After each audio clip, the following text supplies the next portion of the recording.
Hello and welcome to another episode of Half Court Press. He's Wilson Moore. I'm Jon Walker. We're a couple of basketball guys, officially in basketball season now. That we Wilson. are.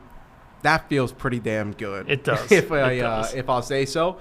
Nebraska played its first game on Monday. Creighton played its first game on Wednesday. We're recording this on Thursday afternoon. A couple of more games to look forward to this weekend. But before we get into all of that, how are you, Wilson? I'm doing pretty well. Yeah, like you said, glad to be back. Glad to be covering games again. Glad college basketball is gone. Just like I know a lot of this is just, we getting a lot of bye games, when you turn on the TV, but just seeing arenas again and just, checking out, who's on last night, flipping around to a bunch of different games, it feels good. I usually have a good amount of free time, which sounds weird to say in basketball season, but you get home from the day and you're like, man, what do I do now? Yeah. Nebraska's not playing, Creighton's not playing, and there is something so cathartic about just being able to scroll through and find, I don't know, Villanova versus Penn. Sorry, Nova fans. But there is something so cathartic about just being able to find the most random college basketball matchup you could find, especially through the first few when weeks. you get home late and you're like, all right, what West Coast game is just starting the second half now? Absolutely. It's like, I'm going to watch Gonzaga beat Santa Clara or San Francisco or, insert team. But no, it's back, man. And it all started on Monday night. Yeah. So let's start right there because Nebraska, unlike Creighton, officially played on opening night. And the Huskers came out with a win against a really, really, really pesky Texas Rio Grande Valley squad that gave Creighton fits 2 days later. We'll get to that, obviously. But what were your kind of key takeaways from Nebraska's win on Monday? Yeah, I mean, I think we're both going to be very complimentary of the Vaqueros here. Who were picked to finish 8th in the Southland. I don't think they're going to finish 8th. I mean, they looked like, I was talking to some people today at Nebraska's availability, and someone used the comparison. Like, they look like the 14 seed that, that the 3 seed doesn't want to see, that is a giant pain for the whatever, Kentucky type school they're playing like in the first Princeton round. 2 years ago. Yeah.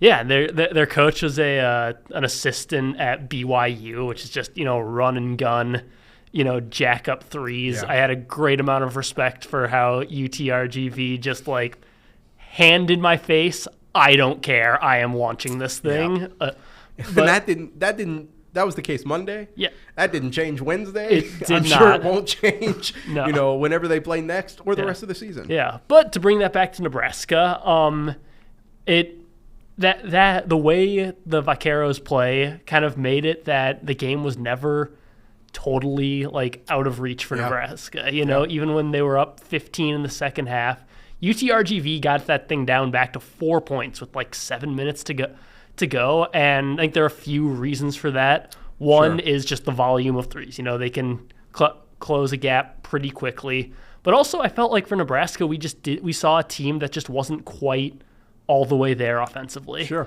They there's a team with 9 newcomers. It's going to take some time, and I think we saw it in the exhibition against Grand Valley State, and we saw it again against UTRGV. Just a team that's not quite at its where it wants to be offensively. It didn't look super connected. The offense didn't quite flow like we've seen it in the past. I think a thing to point to with that is, 13, 14 turnovers somewhere in there only... That's going to disrupt your flow. Yeah, and fewer assists than that, 9 or 11 assists, something like that. So, yeah, just not quite, there. I know, Fred Hoiberg cited, he said, Nebraska needs to make the simple play more, don't try to, go too crazy. Yeah. Make the pass that's there, take the shot that's there. And UTRGV deserves some credit for its defense. Nebraska attempted 7 3-pointers in the first half. That is not many at all for a team that likes to run and gun and threes. So UTRGV was really concentrated, focused on stopping Nebraska at the perimeter, forcing them to put the ball on the floor, forcing them to beat them in another way. And, I think if you replay this game in March, you probably see a Nebraska team that's a little more comfortable on offense, that just has a bit more of a flow, that puts away an admittedly very good, mid-major opponent, probably puts them away a little more I would think quickly. So. I bet Fred hopes so. Yes. Anyways. No, and again, we'll dive into this on Creighton's side of it, but they did that to Creighton too. Yeah. The difference, of course, no disrespect to Braxton Mia, Nebraska doesn't have a Ryan Kalkbrenner. No. It's kind of as simple as that, because Creighton didn't shoot well from outside either. But we talked a little bit about this before we hopped in the studio today. This was not an actual 20-point win. No. For whatever sense that makes. Yeah. They won 87-67, but never really at any point did it feel like a 20-point win. Right. Yeah, it's a good way of putting it. And I think it's funny because, Nebraska, for all intents and purposes, will get credit for a 20-point win. You know, like the models and the, computer systems, and that stuff matters for those purposes. That's good for Nebraska that they closed on like an 18-2 run. Yeah. But they just UTRGV hung around, Pesky. Nebraska had a chance to kind of put it away and couldn't quite get to it. Connor Sejan talked after the game. He said, when that leads 15, it's got to be 25, a few minutes later. We got to keep your foot on the gas. Fred Hoiberg just this morning talked about that, of trying to kind of simulate adversity, in practice, of trying to, put them through difficult situations, in scrimmages, scenarios, that kind of thing, because that matters, that's stuff like that. It's a lot of it comes down just kind of mental stuff, I think we see teams with a mental makeup that, struggle when they get big leads. I know I grew up a Timberwolves fan. There are some Wolves teams from my childhood that were painful. Dylan is shaking his head right now. Shout out, Dylan.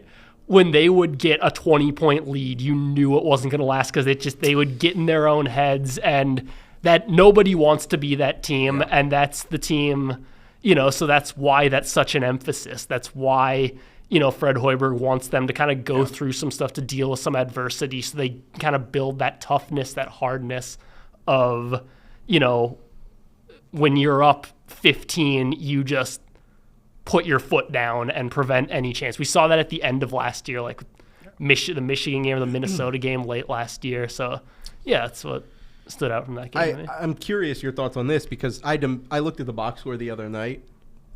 Big difference between watching the box score and watching the game. But I looked at the box score the other night after reading your story, and I couldn't believe that not a single Husker played more than 30 minutes or played 30 minutes. Yeah. Not a one.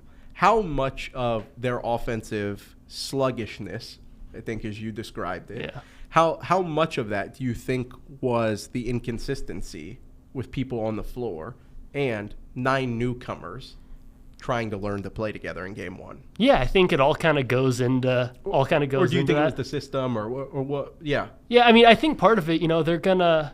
I know Nebraska played 10, I believe, and that they ran an 8-man rotation last year, so. I would expect, even if they play 9, I don't know of a lot of college basketball teams that play 10 guys. So, nah. That 2014-15 Kentucky. Yeah. You know what I mean? Let's platoon. Yeah.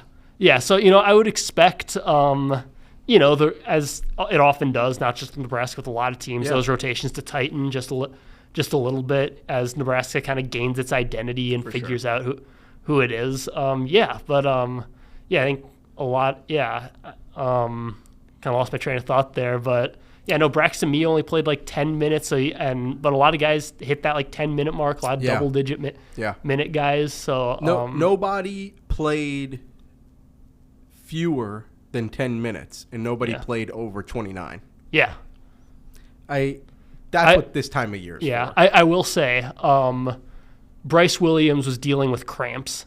And so, which is why, funny enough, he was on the bench when Connor Essegian kind of put things away for Nebraska. But I think under normal circumstances, Williams would have been out there, so he would have topped 30. Right. That makes sense. What's one of the – we'll talk about this big picture-wise here in a minute. What do you think UTRGV exposed the most about Nebraska on Monday night? It's a good question. If you haven't thought about it, that's okay. Yeah, I haven't. That's okay. I think just the ball pressure that they brought, the kind of in-your-face defense that they played. Nebraska struggled with that a little bit against Grand Valley State in the exhibition, and I think that's what caused some problems, especially in the first half. Their offense was better in the second of just kind of getting Nebraska out of its flow and out of its rhythm. But that's also why Nebraska went out and got Raleigh Wooster. And he was huge in the second half for Nebraska. He pushed all the right buttons. He was like a pitcher who had every pitch going for him. He knocked down a 3 at the end of the game, but for the most part, he was penetrating the defense. He was setting guys up. As much as UTRGV's defense was kind of a nuance, kind of a pest. It was.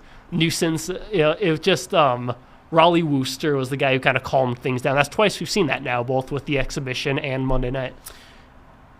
What does that do in terms of the dynamic of Bryce Williams? Because Bryce obviously handled the ball quite a bit. Yeah. Did some last year, too, obviously.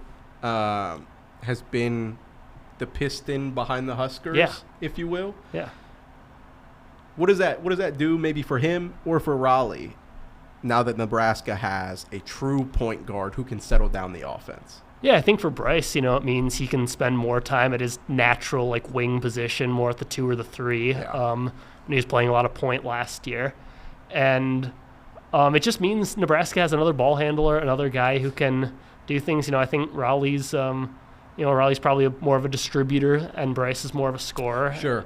But, and I guess, credit to Bryce Williams, too. He was another guy who got Nebraska going. I think he scored the first 8 points. On the stretch especially, right? Yeah, and especially there was a sequence at the end of the first half where you kind of got the sense he realized, he could do what he wanted with that defense. He got to the free throw line 11 times. That was huge because when Nebraska was probably struggling at its most in that game was when Williams just got the ball and said, I'm going to get downhill and get to the rim and get fouled. And he did that quite a few times in the last 3 or 4 minutes of the first half, gave Nebraska a 5-point lead going into halftime that they were able to build on for a while until UTRGV got back in the game, and then they had to get it back up to 20 again. Yeah. No, watching it, reading about it, listening back to it,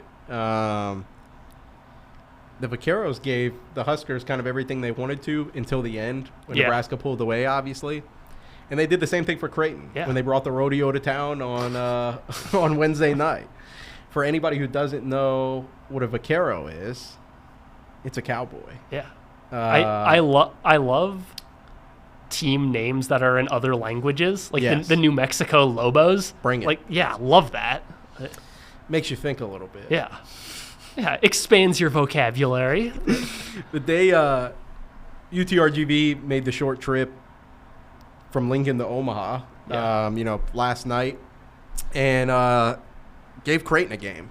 Yeah. That's what I do know. To say the least. That was... To say the least. There is, and I got to say this first because, there is no telling how that game plays out if Creighton does not have a National Player of the Year candidate at center. Yeah. If you've been sleeping under a rock, Ryan Kalkbrenner dropped 49 points and 11 rebounds in the season opener to give Creighton a 99-86 win that felt a lot closer than 13 points, much like it was a lot closer, felt a lot closer than Nebraska's 20-point win. So Ryan Kalkbrenner with a historic, monstrous, monumental opening night, and Creighton needed Every single bit of it. Yeah. So on the one hand, it's really good that Ryan Kalkbrenner backed up all the hype for these preseason and summer-long expectations. Probably not a good sign that Creighton needed all 49 points. Yeah. However, there's a caveat, of course. No Pop Isaacs to really space out the floor, to have like a second primary scoring option. And that's no disrespect to Stephen Ashworth. He had maybe the quietest 25, 7, and 7 that you could imagine. I think he's the first Creighton player to do that in like 10-plus years, maybe longer. I saw a tweet earlier today. Went 17 of 17 from the free throw line. Struggled from the field. So Stephen Ashworth scored 25, but he wasn't a scoring threat from the field as far as that's concerned. It was strange to me how much UTRGV was fouling him when it felt like they didn't need to. I know. It was like they were waiting for the ball to get in the hands of one of Creighton's best free throw shooters. Yeah. Like they were going out of their way to foul him of all people. Never doubled Ryan Kalkbrenner. Never really fouled Ryan Kalkbrenner. But just hacked the mess out of Stephen Ashworth. He's like a 90% free throw shooter, right? Yeah. So probably not the number one guy I would have fouled. I thought it was really interesting that they never really doubled Ryan Kalkbrenner.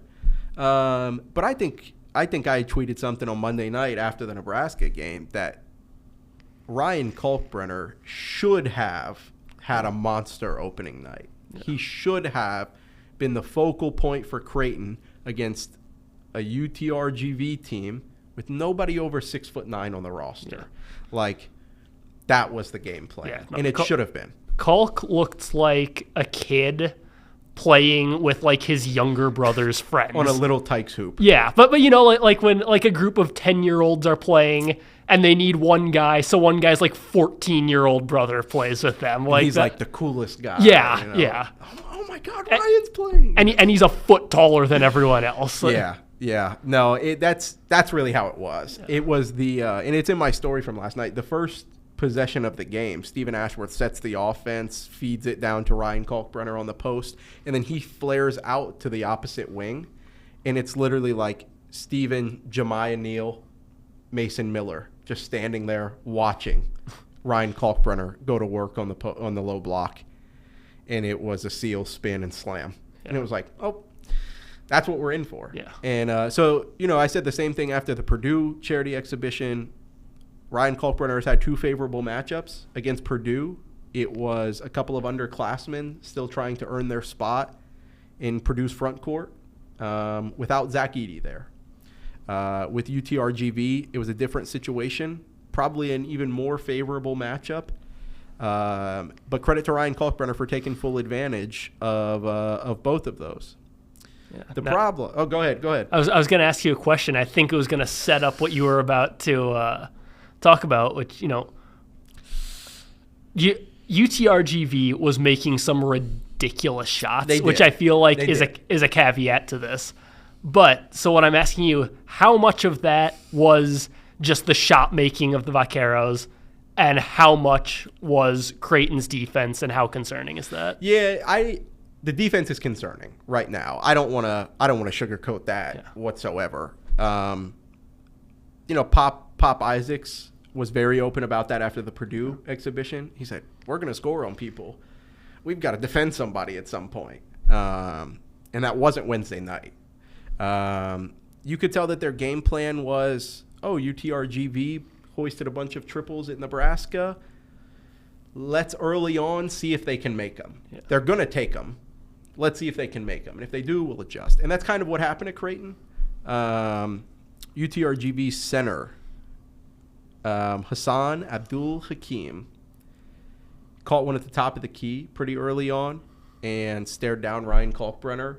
And Ryan Kalkbrenner kind of sat there at the free throw line for a second and then realized that Hakeem was going to shoot. So he stepped up, and Hakeem buried it. Yeah. And he did it again a couple of possessions later. And so then that was like, oh, okay, well, they're going to pull Ryan Kalkbrenner out from the basket. Yeah. And that's kind of when UTRGV started to drive a little bit to no avail most of the times, but it was different. And then that makes you say, oh, well, then we've got to put Kalk back down in the paint. Yeah. Well, then the threes open up and yada, yada, yada, so on and so forth. But no, I think it was a little bit of both. Early on, it was the shot making for sure. As the game went on, Creighton started to attack their ball screen coverage a lot, started to be a little more aggressive on defense. And so that helped. Like UTRGV was 47% from three in the first half and 33% in the second. That's a pretty good microcosm of how the game went. But yeah, the defense is concerning right now. Yeah. Again, no Pop Isaacs out there, but something's going to have to change, obviously. I mean, this is a defense that's been top 25 in KenPom efficiency the last 3 years or whatever it is. And UTRGV's opening night performance, or I guess Creighton's opening night performance defensively, has the Jays at 56th in KenPom defensive efficiency right now. It's a one-game sample size. Yeah. I understand that. But if UTRGV is going to score,